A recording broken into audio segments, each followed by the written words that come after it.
আসসালামু আলাইকুম ভিউয়ার্স, আজ আমি রয়েছি দোলমাবাহচি প্লেস, ইস্তাম্বুল শহরে অবস্থিত। এটি একটি ঐতিহাসিক ও রাজকীয় প্রাসাদ, যা অটোমান সাম্রাজ্যের ইতিহাসে একটি গুরুত্বপূর্ণ নিদর্শন। এটি বসফরাস প্রণালীর ইউরোপীয় তীরে অবস্থিত এবং এটি অটোমান সাম্রাজ্যের আধুনিকতার প্রতীক হিসাবে বিবেচিত হয়। আজ আমি ঘুরে ঘুরে পুরো অটোমান সাম্রাজ্যের এই দোলমাবাহচি প্লেস দেখাবো ইনশাল্লাহ। পুরো ভিডিওটি দেখার চেষ্টা করবেন। ভিডিওর মধ্যখানে হারাম এরিয়া রয়েছে, যেটি পুরো নিষিদ্ধ রয়েছিল, তবুও আমি ভিডিও ধারণ করতে সক্ষম হয়েছি। দোলমাবাহচি অর্থ হচ্ছে বোরা বাগান বা বোরানো বাগান। তুর্কি দোলমা শব্দের অর্থ হচ্ছে বরা এবং বাহচি অর্থে বাগান, কারণ এখানে ইউরোপীয় উপকূলবর্তী ল্যান্ড রিক্লাইমেশনের পর বাগান ও প্রাসাদ তৈরি হয়।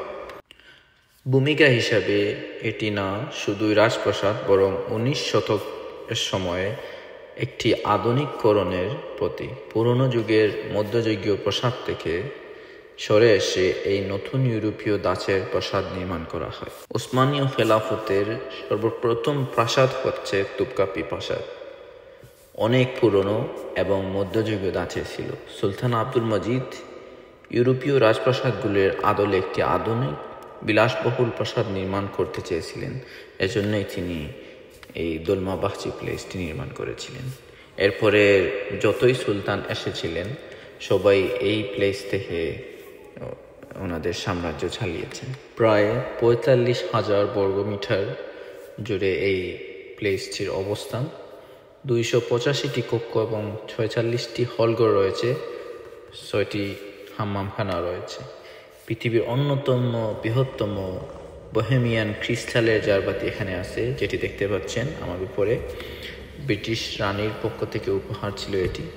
এটি ছিল অটোমান সাম্রাজ্যের প্রথম প্রাসাদে, যেখানে আধুনিক ইউরোপীয় প্রযুক্তি ব্যবহার করা হয়, যেখানে লাইটিং সিস্টেম রয়েছিল, আধুনিক পানির ব্যবস্থা ছিল,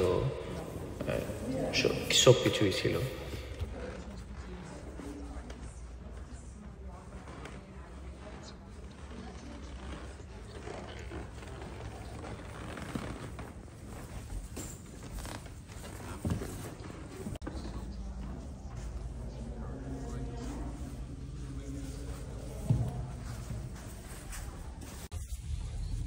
সুলতানবাগ প্লেস।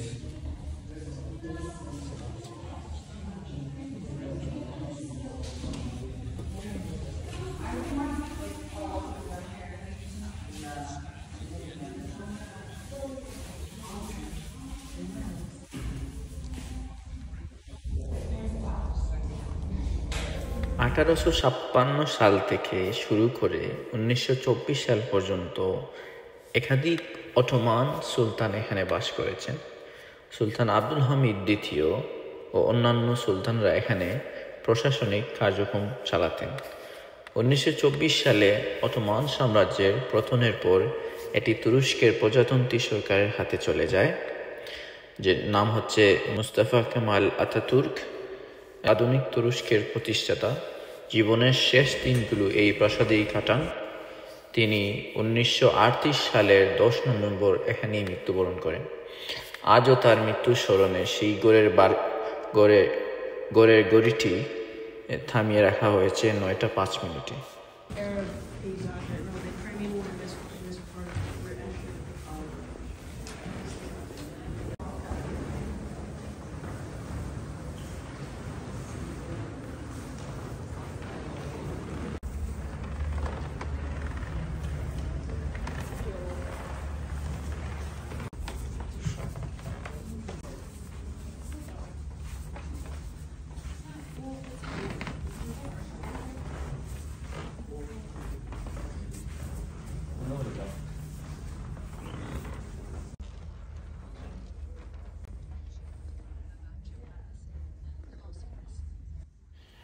প্রাসাদটি নির্মাণের নির্দেশ দেন সুলতান আব্দুল মজিদ I 1843 সালে। নির্মাণ কাজ শুরু হয় জুন মাসে এবং এর নির্মাণ কাজ শেষ হয় আনুমানিক 1856 সালে। এবং সুলতান প্রথমে এই প্রাসাদে বসবাস শুরু করেন। প্রাসাদে ইউরোপীয় বারোক, রোকোকো, নিউ ক্লাসিক শৈলীর উপাদান রয়েছে, যা ওটোমান স্থাপত্যের সঙ্গে মিশেছে। মূল ভবন একক মনোব্লক আকারে বানানো হয়েছে, যা সেই সময়ের জন্য দৃষ্টিকটু।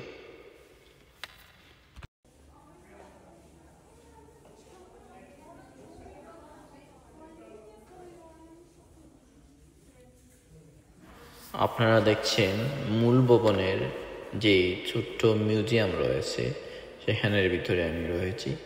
এখানের মধ্যে সুলতানের বিবাহিত জিনিসপত্র রয়েছে এবং অনেক দেশ থেকে উপহার স্বরূপ যেগুলো পেয়েছিলেন, এগুলো এখানে গ্লাসের ভিতরে সংরক্ষণ করে রাখা হয়েছে।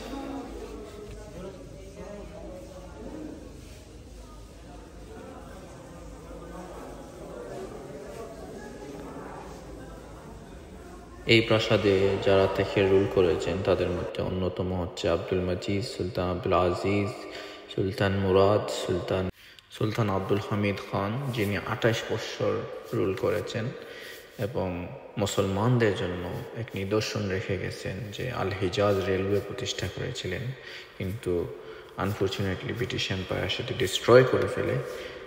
এরপরের সুলতান হচ্ছে সুলতান বিরাশেদ এবং লাস্ট অটোমান সুলতান হচ্ছে সুলতান বাহাউদ্দিন, যিনি মাত্র অল্প সময়ে তিনি ক্ষমতা হারান। উসমানীয় খেলাফতের সময়ে হারামাইনের শরীফাইনের খাদিম ছিলেন সুলতান বায়েজিদ ওয়ান, যিনি ছিলেন সুলতান সুলাইমান খান আল কানুনির পিতা।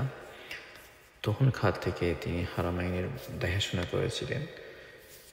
তখন থেকে কাবাতুল মুশাররফা এবং রওদা তাহারাতের যে গিলাফগুলো ওনারা টার্কিতে বানাতেন এবং প্রতি বছর এগুলো বদলানো হতো, সেগুলো চিহ্ন এখানে রয়েছে, গিলাফ রয়েছে, রওদা তাহারাতের কপি এখানে রয়েছে।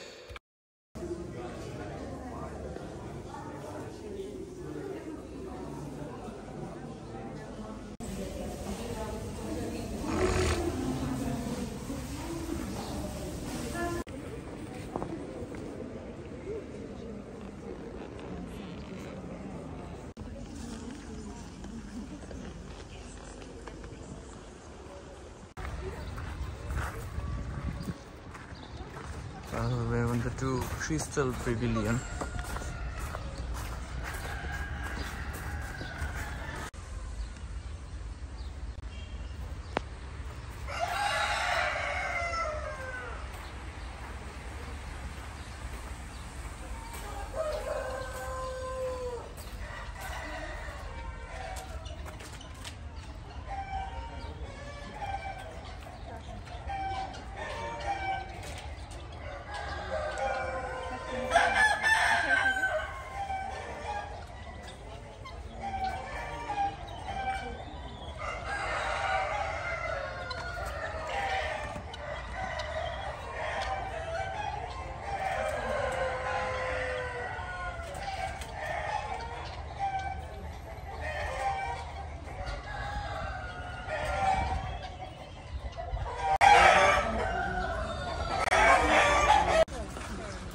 Instagram keren.